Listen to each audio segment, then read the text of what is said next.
Terima kasih. Pertama-tama perkenalkan nama saya Rizky Roland Surabaya dari kelompok 8. Di sini saya akan menyampaikan materi tentang tes Zeng di bidang dermatologi dan venereologi. Nah, pertama-tama kita harus mengetahui terlebih dahulu apa sih itu sitologi atau apa pengertian dari sitologi. Nah, di sini saya akan menjelaskan tentang apa itu sitologi. Sitologi merupakan ilmu yang mempelajari sel dan karakteristik intrinsik sel beserta fungsinya pada beberapa penyakit. Dalam dermatologi, sitologi pertama kali digunakan untuk mendiagnosis infeksi herpes dan pemphigus oleh Arnold Zeng pada tahun 1947. Tujuan awal tes Zeng adalah untuk menemukan sel akantolitik atau sel Zeng pada penyakit kulit vesikobulosa. Tetapi saat ini metode apusan Zeng mulai digunakan untuk menunjang diagnosis berbagai penyakit kulit lain. Tes Zeng. Pengertian dari tes Zeng merupakan prosedur sitologi sederhana yang praktis, mudah dilakukan, ekonomis, kurang traumatik, dan hasil cepat. Metode ini digunakan pertama kali oleh Arnold Zeng pada tahun 1947. Prosedur tes Zeng dibagi menjadi 3. Yang pertama, pengambilan spesimen, yang kedua fiksasi, dan yang ketiga pewarnaan.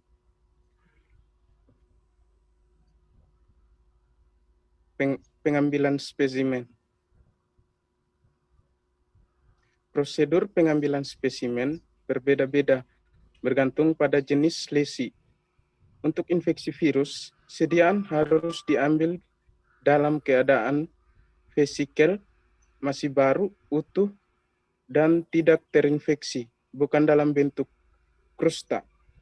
Prosedurnya yaitu, yang pertama, lesi dihapus dengan alkohol dan dikeringkan selama 1 menit pada suhu udara. Prosedur yang kedua, kemudian bagian atas atau atap vesikel dibuka dari satu sisi, dilipat ke arah samping, cairan dibersihkan secara hati-hati. Kemudian dasar lesi dikerok dengan tepi tajam skalpel ukuran 15 atau ujung spatula. Pada kasus yang melibatkan mukosa, sampel diambil dari dasar erosi, sedangkan pada kasus terduga tumor, teknik pengambilan sampel dibedakan berdasarkan ada atau tidaknya ulserasi. Pada tumor yang berulserasi, semua krusta harus disingkirkan terlebih dahulu, sedangkan pada tumor tanpa ulserasi harus diinsisi dengan skalpel tajam dan terarah. Insisi harus cukup superficial untuk menghindari pendarahan yang tidak diinginkan. Sampel tumor kemudian dikerok dengan tepi skalpel. Sampel dipindahkan dengan menyentuh skalpel ke kaca objek berulang kali secara satu arah dengan lembut. Kemudian spesimen dikeringkan dalam suhu udara. Gelas kaca harus bersih mengingat sel sulit menempel pada permukaan kaca dengan bekas sidik jari. Yang kedua, fiksasi.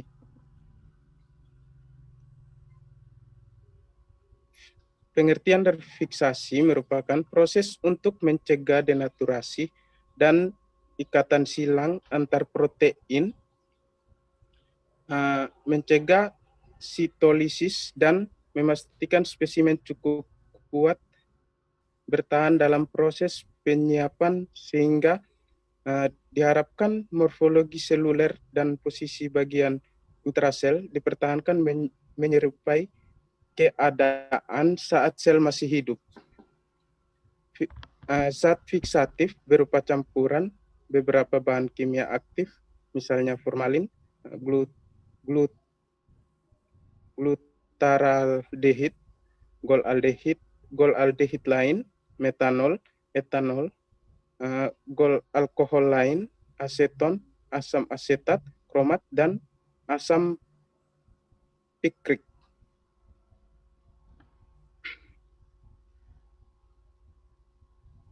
Sekian penyampaian materi dari saya.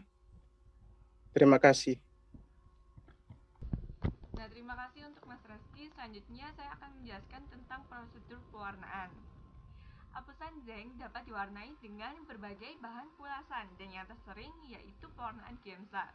Pewarnaan ini dalam histologi karena dinilai kualitasnya baik untuk mewarnai kromatin dan membran inti.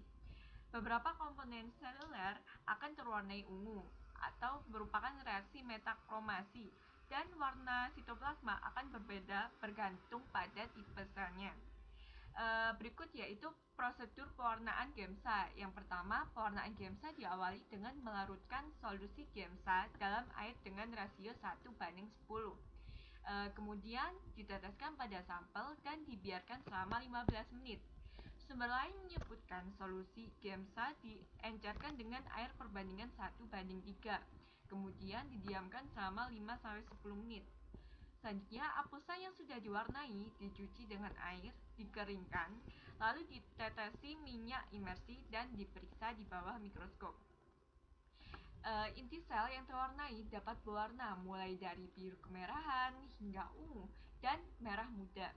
Warna sitoplasma juga akan tampak berwarna kebiruan. Selanjutnya, pada lesi tersangka penyakit autoimun bulosa terhadap apusan zinc dapat dilakukan pewarnaan immunofluorescence langsung. Pewarna lain yang dapat digunakan yaitu methylene blue, yaitu pada spesimen tersangka infeksi virus. Terus pewarnaan Delnesen pada bahan yang terduga infeksi mikrobakteri, dan pewarnaan Papa Nicolau yang pertama kali digunakan pada karakter septic. Dan pada pewarnaan immunofluorescence dapat prosedurnya yaitu yang pertama, apusan diwarnai dengan fluorescence conjugate rapid antihuman IgG atau DAGO selama 30 menit. Selanjutnya kemudian dibilas dengan larutan fosfat buffer salin 3 kali masing-masing selama 5 menit. Setelah ditetesi buffer gliserol, bahan segera dinilai dengan mikroskop immunofluorescence dan pada keadaan bahan tidak dapat diwarnai segera dapat disimpan dalam ruangan dengan suhu minus 20 derajat Celcius. Selanjutnya, pada jurnal ini disebutkan gambaran hasil dari infeksi, penyakit autoimun vesikulosa, dermatitis kontak, dan tumor kulit. Yang akan saya jelaskan pertama yaitu tentang infeksi. Infeksi yang pertama yaitu disebabkan oleh virus.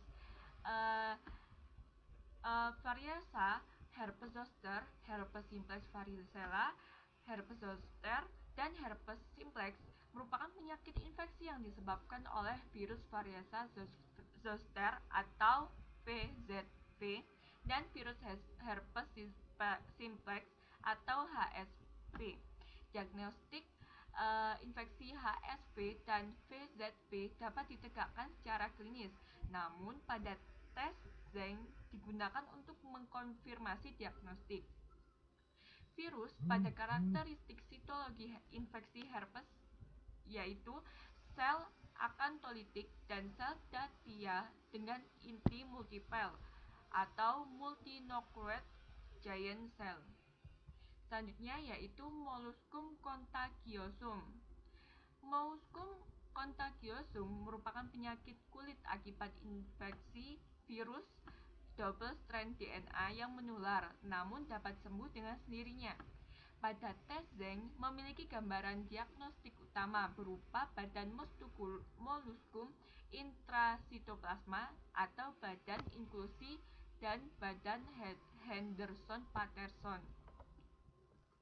Dan yang terakhir yaitu infeksi dari bakteri atau impetigo bulosa yang merupakan penyakit yang disebabkan oleh bakteri Staphylococcus aureus dan yang terjadi pada anak. Dalam metode hapusan Zen dan pewarnaan Gram dapat menunjukkan kelompok sel bakteri berbentuk kokus pada impedu bulosa yang tidak terlihat pada S4. Karena lesi disebabkan oleh toksin dan bakteri dapat ditemukan pada lokasi yang jauh dari lesi kulit S4 tersebut. Selanjutnya yaitu penyakit autoimun vesikubulosa yang merupakan kelompok penyakit dengan karakteristik vesikel atau bula pada kulit dan mukosa yang pada gambaran histologisnya terdapat celah dengan letak yang berbeda tergantung pada jenis penyakit. Penyakit autoimun vesikubulosa dibagi menjadi 3, dan yang saya akan jelaskan yaitu pemphigus vulgaris atau PV. Pada PV ditemukan sel akantolitik tipikal yang banyak, inti hiperkromatik dengan halo perinukleus, dan beberapa sel akantolitik memiliki tonjolan sitoplasmik menyerupai amuba. Pada lesi yang baru, didapatkan eosinofil dengan sel akantolitik yang tersebar maupun berkelompok. Bula lama menunjukkan sel akantolitik dan eosinofil yang lebih jarang dibandingkan limfosit dan basofil. Sel akantolitik displastik dengan rasio inti sitoplasmik dan inti mencolok sering ditemukan terutama pada bula lama. Selanjutnya akan dijelaskan oleh teman saya yang bernama Mbak Indah. Silakan Mbak Indah.